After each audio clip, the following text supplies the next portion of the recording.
นาะเอาหลังจากมาแต่บ้านน้องสลีพี่เนาะบ้านน้องก็มาแวะเบิ่งเฮือนเบิ่งซ่านเล็กๆน้อยๆพี่เนาะหลังจากเกินว่าบ่ได้มาดนแล้วมาเบิ่งพี่เนาะแต่พุ่นแหละบ่เที่ยงเพิ่นกลับพุ่นแหละพี่เนาะคือว่าน้องเพิ่นก่อแล้วหมดแล้วเบิ่งนี่มีแต่สิเพิ่นต่อเสาเรื่องเลยเนาะต่อเสา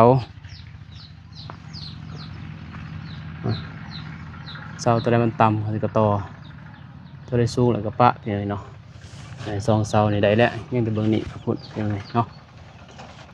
ก่อนอื่นกับทักทายสบายดีสวัสดีเด้อพ่อแม่พี่น้องมัดสุขสุขคนพี่เนาะอันยินดีต้อนรับเข้าสู่เสาะบ่าวน้องคือเก่าคือเดิมพ่อแม่พี่น้องเลยเนาะหลังจากมาแต่บ้านน้องสลีไปนั่นแหละมีข่าวดีและข่าวร้ายพี่เนาะข่าวร้ายก็คือทางพ่อเพิ่นพี่เนาะเป็นโรคตับพี่เนาะเกิดการรักษาอยู่นครหลวงเวียงจันทน์กับเจ้าแจวเพิ่นพี่เนาะพอหักพอหน้าของน้องสลีพี่เนาะบ่สบายข่าวดีก็คือทางแม่ดิดาเพิ่นพี่เนาะอยู่ทางสหรัฐอเมริกาเพิ่นเอามอบเงินให้ทางบ่าวนุ่งเป็นสะพานบุญพี่เนาะไปมอบเงินให้น้องเพิ่นซื้อข้าวซื้อน้ำพี่เนาะซื้อข้าว2 กระสอบแล้วก็เงินจำนวนหนึ่งพี่เนาะมอบให้น้องเพิ่นหลังจากนั้นบ่าวนุ่งก็เลยว่าแวะมาหาแวะทางบ่าวนุ่งเองอีกพี่น้องเนาะสืบต่อเพิ่นเทหมดแล้วตอนนั้นยังสิก่อขึ้นแล้วก็ว่า10เทคานถึงบ่มีเงินพี่เนาะคือครัวก็น่าจะแล้วซ้ำนี้แหละยันบ่มีเงินบ่มีเงินแล้วพี่น้องบ่าวนุ่งก็หมดแล้วก็เลยว่าสิโจะก่อนพี่เนาะ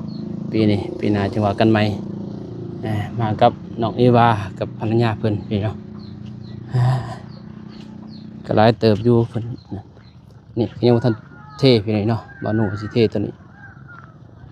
แต่ก็ยังทันเทปากไว้นะเสาก็ยังทันแกะออกหัวก็ยังทันดึงพี่เนาะหัวหลังหาวนี่ทันดึงทันเพียต่อ1 2 3 4ต่อหมดพี่เนาะยัง2 เสาบ่ได้ต่อทางหน้ายังสิได้ต่อคือเก่าเหือนสิมาจีบนี่ก่อนพี่เนาะเพราะว่าบ่าวนุ่งนั่นบ่งพักใหม่กับภรรยาเพิ่นซะเป็นหยังบ่เว้ยเป็นหยังบ่ได้ทายตอนเด้อสบายดีสวัสดีเอวาสบายดีสบายดีเว้ยจืดดิสบายดีเว้ย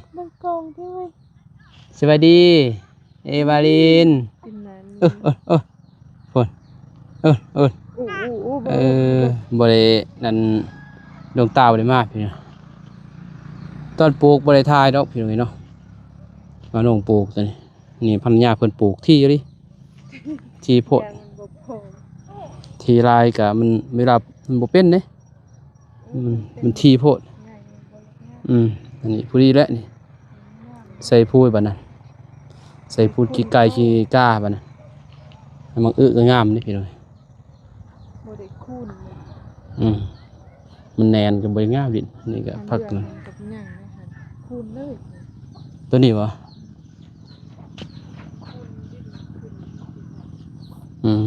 จับเกาะ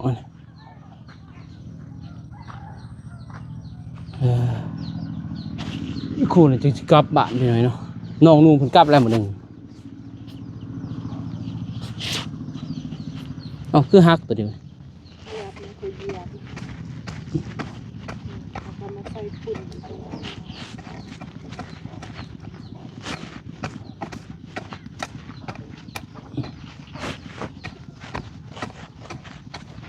ทั่วตัวฮักเลยบ่เป็นแล้วตัวเอาใหม่ที่มีใหม่นี่คือผักบัวลพามีบุรพายบ่ตัวนี้นี่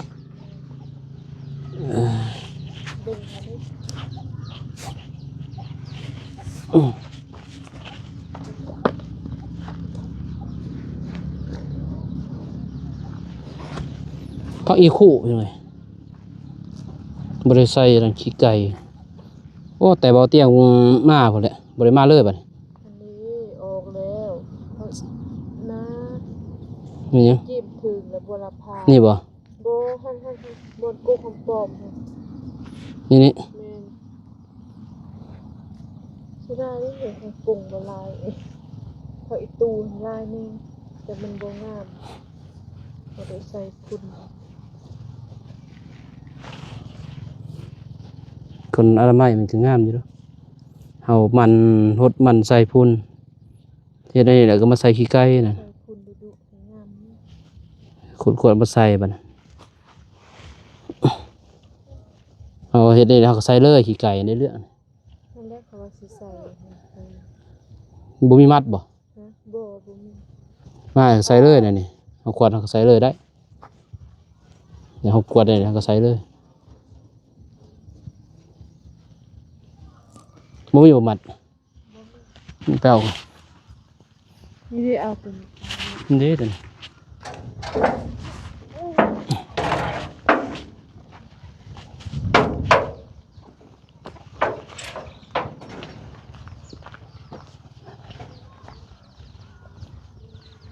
มันบอกว่าสิให้เบามิกแล้วก็เบามิกเพิ่นก็ไปเวียงเลย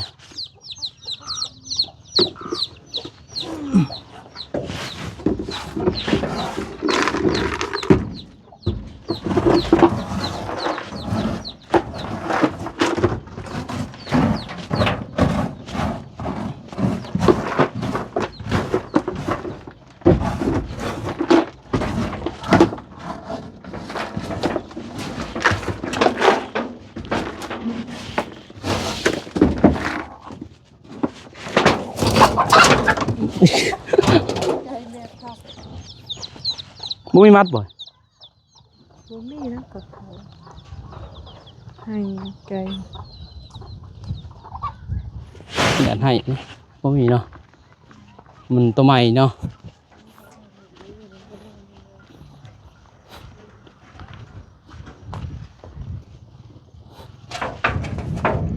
อืมนี่ว่าก็ยิ้มเลยจ้ะ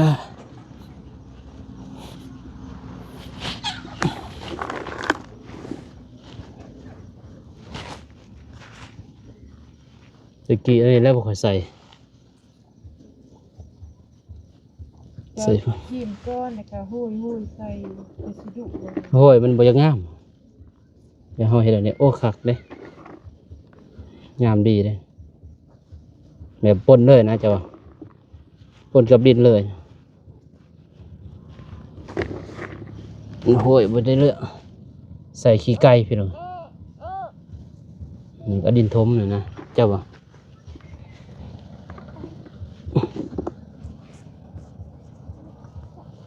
งามอยู่เด้ยืดแล้ว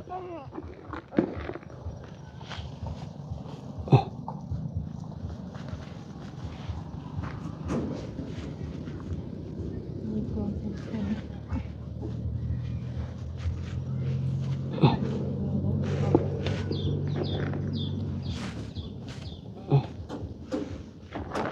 เราจะใส่ผักบัวน้ำ บ่ทันเนาะ เราจะใส่ลายมันก็ จะได้ก็บ่พอแล้ว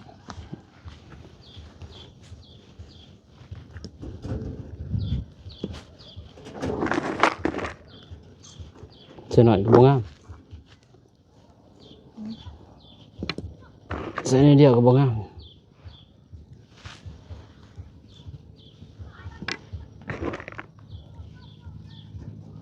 ขี้ไก่พี่น้อง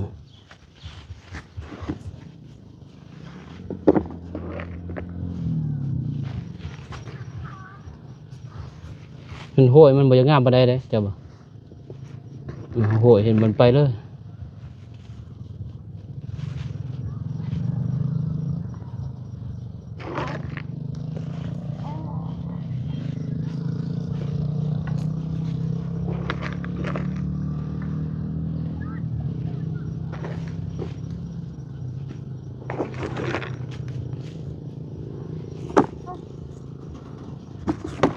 อืม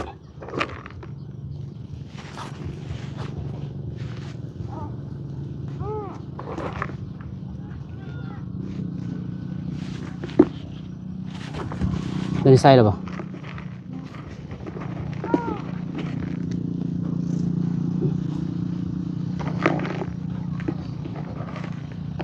ตัวแหงตัวบ่แหงพี่น้องขี้ไก่กันจ้ะมีศพมือกันเด้ศพมือบ่ได้ใส่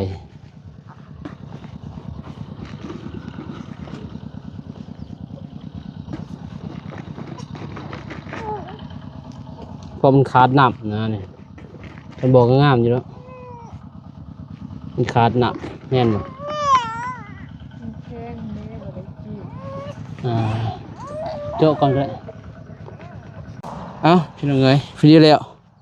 ใส่มาหนึ่งสวนควายซื้อพี่น้องปลูกมักมักอันนี้มักเซเวอร์ตัวนี้แต่กำลังเป็นหน่อยโอ้งามได้ทางนี้เนาะ แต่ญี่ปุ่นเอามาปลูกอยู่ บ่งาม ไปร่มก็เป็นก่อนออก มันเย็นนี่พี่น้องอันนี้แต่เพิ่นงามบันไดกำลังคืนพี่น้องอันเสียหัวปลูกหมากหมากเซเวอร์พี่น้องเนาะอยู่นี่สบายมาพอได้เก็บกินปลูกหลายเติบได้ปลูกมันเป็นสิเฮ็ดหัวมันไปพี่น้องเนาะเดินทางกลับบ้านอัปเดตให้พ่อแม่พี่น้องเบิ่งก่อนจังได๋ตอนนี้ก็ยังทันเฮ็ดพา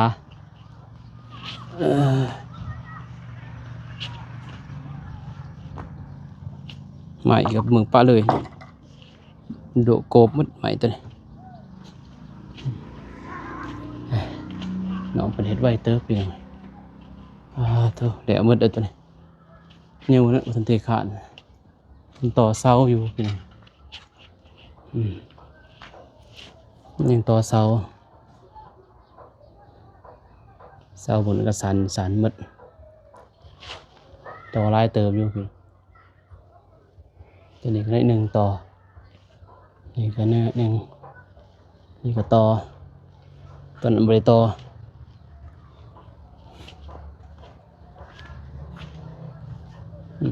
พอจับนำเทียงกันเลยพี่น้องปูเสาเลย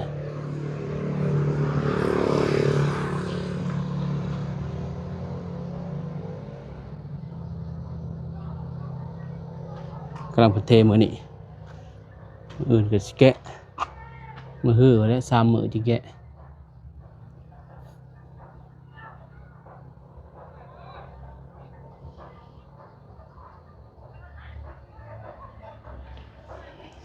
ก็และมึดจะว่ากันพี่น้องเลยซื้อดินทรายตอนเสาร์ซื้อ2,800,000วันนี้พี่น้องโอ้ราคาแพงเพราะว่าน้ำมันแพงพี่เนาะเพิ่นก็เอาราคาแพงบ่มีน้ำมันอยู่ลาวก็มีอยู่แต่บ่หลายนะพี่บ่ได้ใส่แบบเขาไปซื้อลายนะซื้อซ้ำใส่ซื้อมันก็แพงเนาะราคามันขึ้น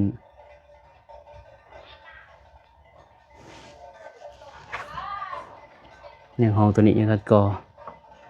ตัวนี้ก็เรียบร้อยสูงเลยพี่น้องใส่ดอกถึงใส่บ่เป็นเนาะบ่ขึ้น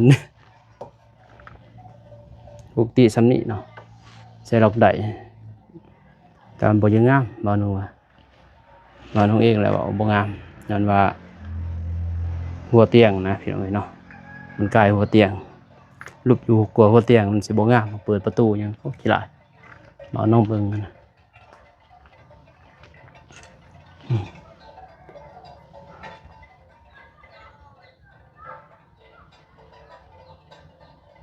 เขาเทคานหมดเรียบร้อย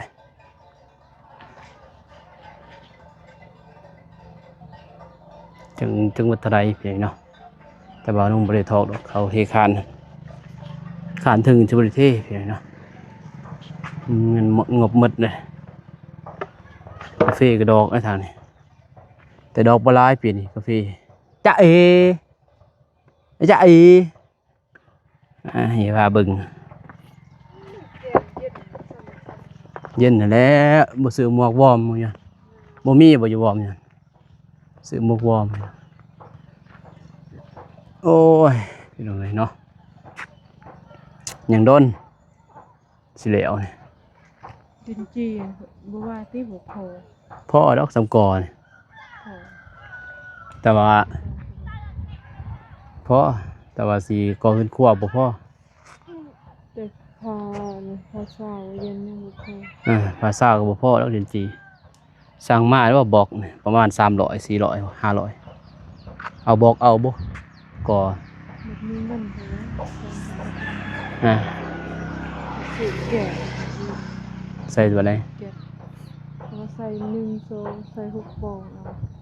ใส่มันใส่ตรงลม2ลม มื้อนี้บ่ใส่บ่สองลม ฮะใส่เลยอันหนึงเรื่องห้องละอัน ยังอีก2อันนี่เนาะบ่พอเนาะผมมี4อันเนาะ จะสิใส่จักอัน ก็3ห่อก็6อันนั่นแหละ1 2 3อ่ะนะใส่2แจใส่แจหมด เบื้องนี้ใส่แก้วเบื้องฝุ่นที่แก้วอันหนึงอยู่นี่อันหนึงในห้องแก้วอีกอันหนึงแก้ว สองลมจะต้องใส่หมดน่ะนะ ใส่สี่ มันบ่ถูกดอกสี เพิ่งได้ใส่6แก้วอันต่างเด้แก้วอันเจ้าบ่ พกไปยังโซ่เนาะ เพราะว่าแก้วมันบ่ได้เป็นลมแล้วเจ้าบ่มันหุงซื่อๆเจ้าบ่แจ้งซื่อแต่ลมเข้าบ่ได้เจ้าบ่มันสิฮ้อนน่ะนะเราต้องใส่2ลมไปเลยเนาะพอระบายลมมันเด้เจ้าบ่เข้าออกเวลาเฮาตีเพดานมันสิเอาได้บัดนี้บ่มีลมเข้าเบิ่งนี่พอก่อสุดเบิดเลยเด้เอาสมมุตินะสมมุติเอาเฮาเฮ็ดเทือนเฮาก็อยากใส่เพดานนั่นแหละพี่น้องเนาะ ใส่ มีเงิน แต่งบไม่ขึ้นเก็บ ก็ค่อยเฮ็ดนั่นแหละเฮ็ดได้สำาใดก็เอาแหละความฝันเด้ ใจคอยอันนี้แล้วตัวนี้ตัดลังกระโบกซัมบูกได้กะโหลได้ประตูก็สำนั้น คำนั้นแหละกระปะไว้ ปะรุ่นลูกอีกเฮานี่บ่ไหวแล้วเฒ่าเลยเด้ โอ้ยอายุเขา50-60 ปีเขายังเฮ็ดนั่นนะเฮ็ดเฮือน เฮาอะ30 ปี เป็นหยัง ค่อยเฮ็ดนั่นแหละพี่น้องเอ้ยเนาะให้เสร็จแล้วไว้มันก็บ่ไหวแล้วค่อยเฮ็ดค่อยเป็นนั่นแหละหมู่อายุ50-60 ปีหมู่ยังกำลังเฮ็ดก็ยังมีพี่น้องเอ้ยเนาะแต่ว่าเฮายังกำลังอายุ32สิไปท้อบ่ได้แล้วค่อยเฮ็ดนั่นแหละ บ่โทษดอก แต่งามบ่งามก็ตัดทิ่มหมดแล้วกาแฟตอนนั้นพี่น้องเอ้ยสิปลูกใหม่บ่น้องว่าปีนี้คิดว่านั่น 20ปีแล้วอะบ่ฮู้เนาะ ในใจอยากสิปลูกกาแฟใหม่นะเพียงตัดออกหมดตอนนั้นบ่ถือผลกระทบเลยตัดทิ่มหมดตำบลขี้หลายนั่นแหละหาซื้อเบียร์เอาเนาะ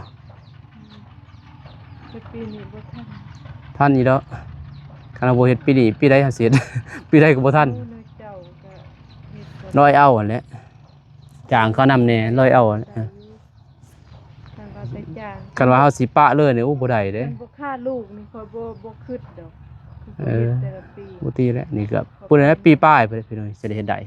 ปีปลาย2ปี อืม เป็นสิได้ปะเกณฑ์บ่ไปบ่ได้ พอได้ย่างคือเนาะคือร้านซาวแหละมันยังย่างไปได้ไปเป็นแค่นี้เฮาเบิ่งเนาะ โอเค คลิปนี้ว่าน้องกาสีจบคลิปนี้ก่อนพอแม่พี่น้องเนาะมาจากเฮือนน้องสลีแล้วก็มาอัปเดตอยู่เฮือนนิดนึงพี่น้องเนาะว่าน้องกาสีจบคลิปเป็นนี้ก่อนพอพี่น้องเนาะกาขอบคุณใจขอบคุณทางผู้ใหญ่ใจบุญทุกท่านเนาะที่เข้ามาติดตามรับชมไปเนาะคลิปบ่าวน้องแต่ต้นจบคลิปพอพี่น้องเนาะกาส่งกำลังใจแห่งใจให้ทางบ่าวเที่ยงเพิ่นไปเนาะเกินว่าตอนนี้ก็ถือว่าทางแม่เพิ่นก็อาการหนักเติบไปเนาะจนได้ผ่าตัดไปแล้ว พอกไตไปเนาะก็ขอให้ทางแม่มาเอาเตียงอยู่ดีมีแรงเกินว่าขอให้สุขภาพร่างกายแข็งแรงเด้อหายไวสาธุเลยเนาะโอเคพี่น้องคลิปนี้บ่าวน้องกาขอจบไปก่อนพบกันใหม่คลิปหน้าคลิปนี้ขอกล่าวคำว่าสบายดีไปบ๊ายบาย